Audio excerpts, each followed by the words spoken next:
Then Haman said to King Ahasuerus,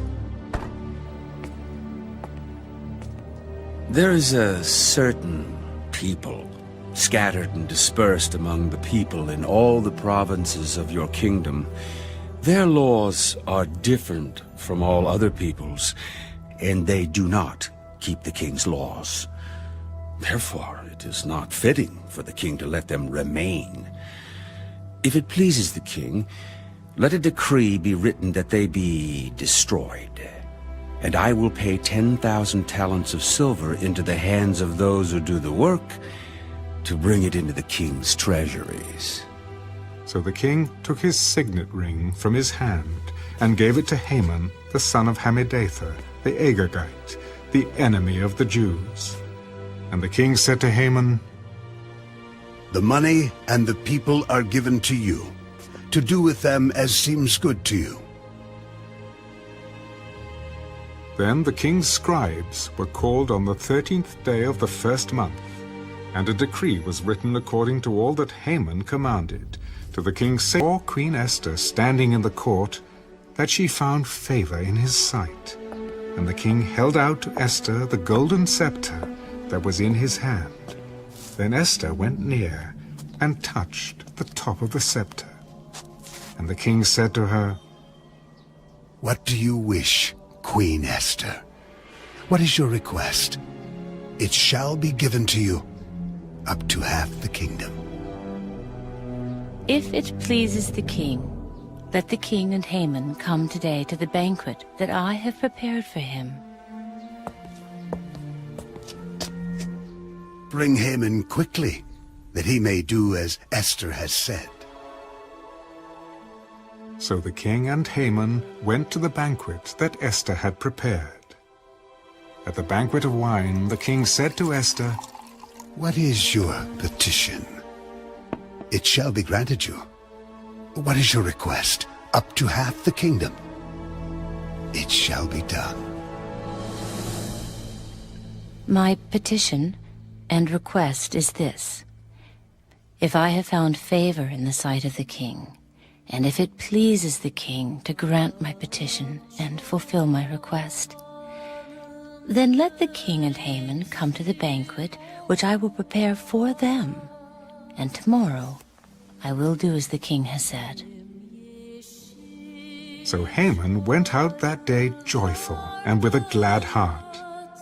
But when Haman saw Mordecai in the king's gate, and that he did not stand or tremble before him, he was filled with indignation against Mordecai. Nevertheless, Haman restrained himself and went home. And he sent and called for his friends and his wife Zeresh. Then Haman told them of his great riches, the multitude of his children, everything in which the king had promoted him, and how he had advanced him above the officials and servants of the king. Besides, Queen Esther invited no one but me to come in with the king to the banquet that she prepared. And tomorrow, I am again invited by her, along with the king. Yet all this avails me nothing, so long as I see Mordecai, the Jew, sitting at the king's gate. Then his wife Zeresh and all his friends said to him, Let a gallows be made, 50 cubits high, and in the morning suggest to the king that Mordecai be hanged on it. Then go merrily with the king to the banquet.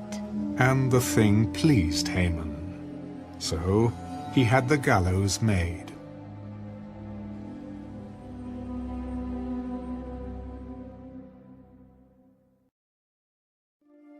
That night the king could not sleep. So one was commanded to bring the book of the records of the Chronicles, and they were read before the king. And it was found written that Mordecai had told of Bigthana and Teresh, two of the king's eunuchs, the doorkeepers who had sought to lay hands on King Ahasuerus. Then the king said, What honor or dignity has been bestowed upon Mordecai for this? Nothing has been done for him. Who is in the court? Now Haman had just entered the outer court of the king's palace, to suggest that the king hang Mordecai on the gallows that he had prepared for him.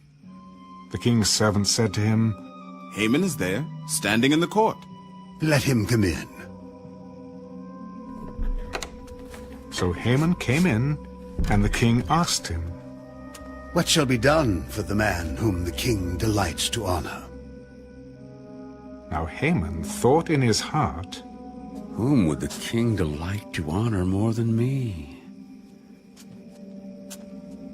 For the man whom the king delights to honor, let a royal robe be brought which the king has worn, and a horse on which the king has ridden, which has a royal crest placed on its head. Then let this robe and horse be delivered to the hand of one of the king's most noble princes, that he may array the man whom the king delights to honor. Then parade him on horseback through the city square, and proclaim before him, Thus shall it be done to the man whom the king delights to honor. Hurry.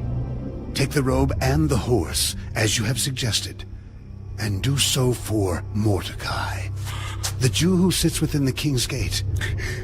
Leave nothing undone of all that you have spoken.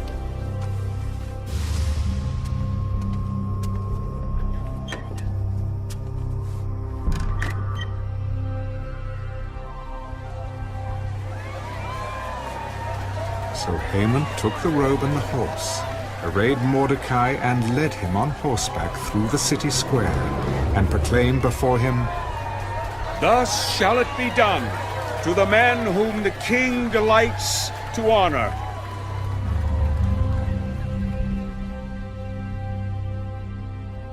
Afterward, Mordecai went back to the king's gate. But Haman hurried to his house, mourning and with his head covered. When Haman told his wife Zeresh and all his friends everything that had happened to him, his wise men and his wife Zeresh said to him, If Mordecai, before whom you have begun to fall, is of Jewish descent, you will not prevail against him, but will surely fall before him. While they were still talking with him, the king's eunuchs came and hastened to bring Haman to the banquet which Esther had prepared.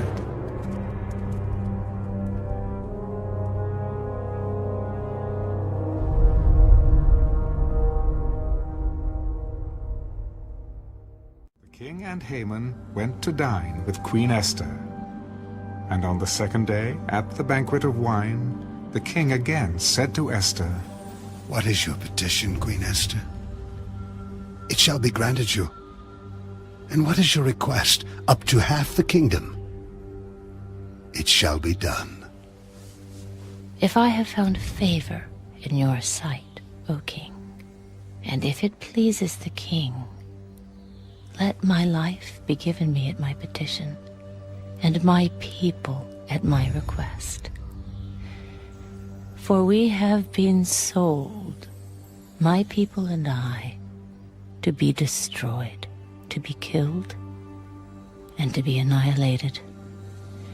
Had we been sold as male and female slaves, I would have held my tongue, although the enemy could never compensate for the king's loss. Who is he? And where is he who would dare presume in his heart to do such a thing? The adversary and enemy is this wicked Haman. So Haman was terrified before the king and queen.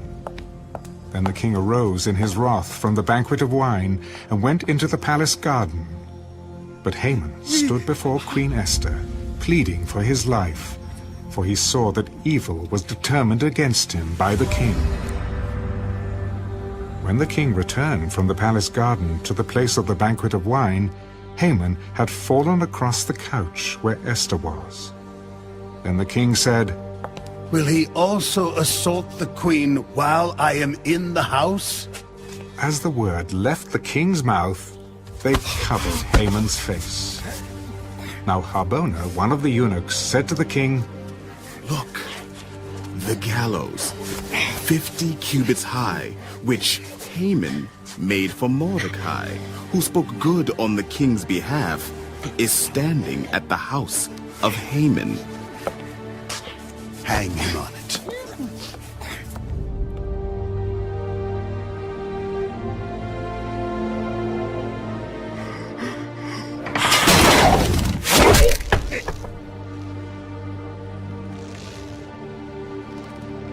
So they hanged Haman on the gallows that he had prepared for Mordecai.